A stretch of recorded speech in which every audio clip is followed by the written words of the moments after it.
ایک انگریز تھا UK کا، اس نے جب یہ واقعہ پڑھا قرآن کریم میں کہ تخت بلقیس جو ہے وہ پلک جھپکنے میں لایا گیا، ایک پلک جھپکنے میں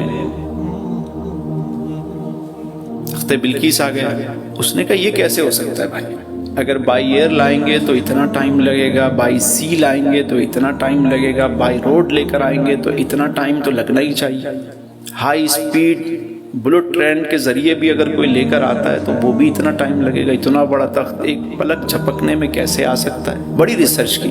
اچھا، گورے کی یہ تو عادت ہے نا کہ وہ ریسرچ کرتا ہے، تحقیق کرتا ہے، ہم تو ریسرچ اور تحقیق اور ان چیزوں اس لفظ سے ہی دور بھاگتے ہیں کہ کیا ہے۔ کبھی کوئی آرٹیکل پڑھنا پڑ جائے علی بھائی تو لگتا ہے کہ دماغ جو ہے وہ کیسا خشک مضمون مل گیا۔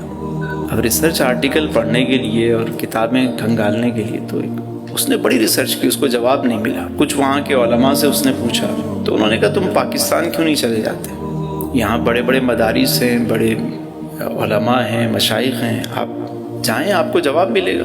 پاکستان آ گیا تو یہاں جو جماعت اس کو لے کر آئی پاکستان، وہ کبھی یہاں لے کر جائے کبھی وہاں لے کر جائے، علماء بتائیں کہ بھائی یہ کرامت ہے، اگر ولی سے سرزد ہو تو وہ کرامت ہے، نبی سے ایسا واقعہ محیر العقول کوئی واقعہ سرزد ہو تو وہ معجزہ کہلاتا ہے۔ انہوں نے ان کو قائل کرنے کی، بتانے کی کوشش کی، لیکن وہ سیٹسفائی نہیں ہوا۔ تو لاہور میں تھا تو انہوں نے کہا بھئی ایک کام کیوں نہیں کرتے، چلو تم آئے ہو پاکستان تو تمہیں لاہور گھما دیں۔ چلے جی۔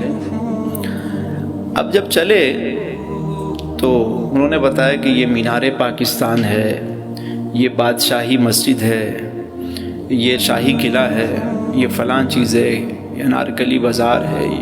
گھماتے گھماتے جیسے ہی وہ حضرت گنج بخش فیض عالم مظہر نور خدا ناکسارا پیر کامل کامل آرا رہنما، جیسے ہی ان کی گاڑی وہاں سے گزری، اس نے کہا بھئی گاڑی روکو گاڑی روکو گاڑی روکو۔ بھئی کیا ہے یہ؟ گاڑی روکی، بولا کیا ہوا؟ بولا یہ کیا ہے، یہ ادھر کیا ہے؟ بولا کچھ نہیں ہے، چھوڑا یہ تو ایسے ہی ہے۔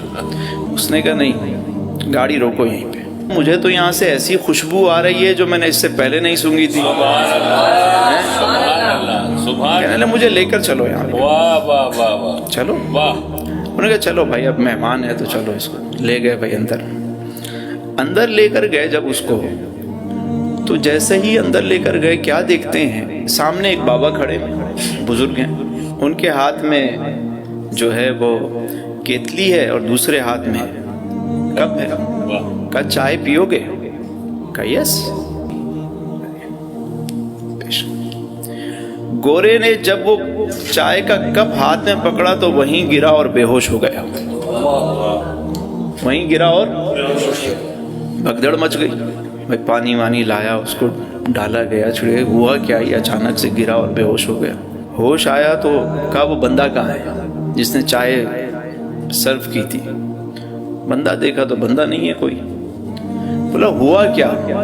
کہا یہ نہ پوچھو کہ کیا ہوا، یہ پوچھو کہ کیا نہیں ہوا۔ ہوا کیا بتاؤ گے بھی؟ اس نے کہا کہ جس جواب کی تلاش میں میں یہاں تک آیا تھا اور بڑے بڑے علماء مشائخ سے تم نے ملوایا، جواب نہیں ملا، مجھے تسلی نہیں ہوئی، وہ جواب مجھے یہاں پہ مل گیا ہے۔ سبحان اللہ۔ نے کہا وہ کیسے؟ کہنے لگے وہ ایسے کہ یہ جو کپ میرے ہاتھ میں تمہیں نظر آ رہا ہے کافی کا، یہ وہ ہے کہ جسے میں پکڑ کر اپنے بیڈ روم میں بیٹھ کر جس کپ میں میں کافی پیا کرتا تھا، وہی کپ اس میں مجھے انہوں نے چائے پیش کی، اسی کپ میں انہوں نے مجھے چائے پیش کی اور مجھے جواب دے دیا کہ جیسے تمہارے بیڈ روم سے یہ کپ یہاں پر آیا ہے نا، ایسے ہی تخت بلقیس وہاں سے یہاں پہنچا تھا۔ سبحان اللہ سبحان اللہ۔ اچھا، جب میں نے یہ واقعہ سنا نا تو میں نے کہا یار ہمارے یہاں تو ویسے بھی بڑے بڑے واقعات سنا دیے جاتے ہیں واہ واہ کرنے کے لیے۔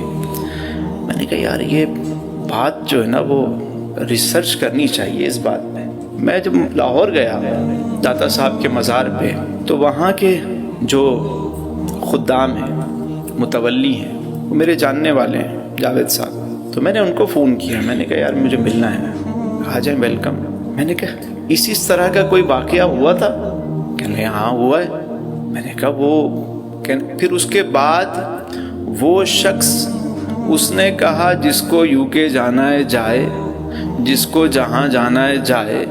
مجھے میرا جواب مل گیا, جس جواب کے لیے وہاں سے یہاں تک آیا تھا اب میں یہ در چھوڑ کے کہیں نہیں جاؤں گا. ساری زندگی اس نے وہیں گزار دی, انتقال بھی وہیں ہوا اور مزار کے احاطے میں ہی اس کی تدفین ہوئی.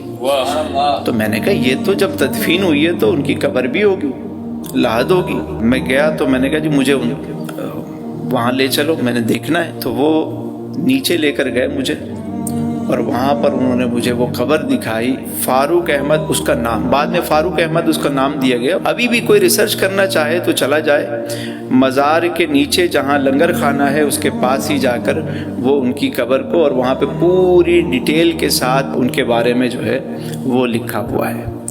تو اب آپ دیکھیے کہ وہی مزار ہے, ہزاروں لوگ گزرتے ہیں لیکن خوشبو کس کو آئی؟ خوشبو کس کو آئی؟ بس یہ یاد رکھیے گا, جس نے آنکھ دیے نا نظارہ بھی اسی نے پیدا کیا ہے, جس نے کان دیے ہیں نغمہ بھی اسی نے عطا کیا ہے.